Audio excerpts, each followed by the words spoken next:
Walau sama-sama kondisi janin meninggal, stillbirth berbeda dengan keguguran.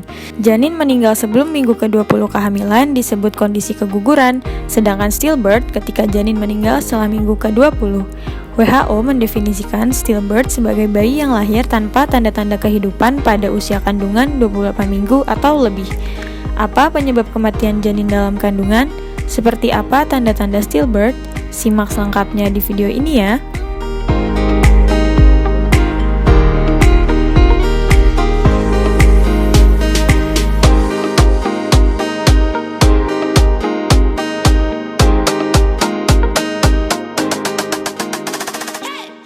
Gejala stillbirth.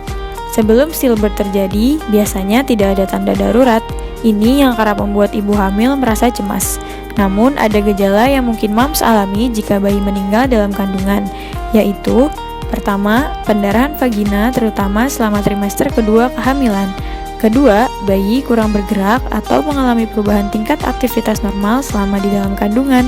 Memerhatikan perubahan pola gerak bayi dan kondisi moms selama kehamilan adalah kunci mencegah stillbirth. Jika moms mengalami satu tanda yang sudah disebutkan, segera konsultasikan dengan dokter. Stillbirth biasanya baru terdiagnosis melalui pemeriksaan detak jantung janin. Penyebab stillbirth.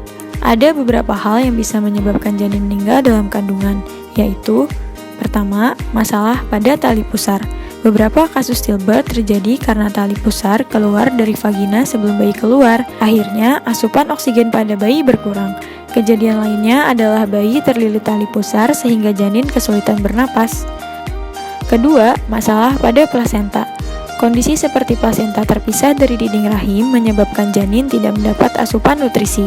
Janin bisa meninggal karena kondisi ini. Setengah dari keseluruhan kasus stillbirth umumnya karena masalah pada plasenta. Ketiga, pertumbuhan janin yang terhambat. Janin yang mengalami kondisi ini bisa meninggal karena kurang nutrisi. Keempat, ibu hamil dengan diabetes atau tekanan darah tinggi, terutama jika moms mengalami preeklamsia. Kelima, infeksi parah selama kehamilan. Infeksi yang terlambat terdeteksi atau tidak ditangani dengan baik bisa menyebabkan stillbirth. Keenam, bayi kekurangan nutrisi parah. Terpapar zat berbahaya serta riwayat masalah kesehatan pada moms juga bisa jadi penyebab stillbirth.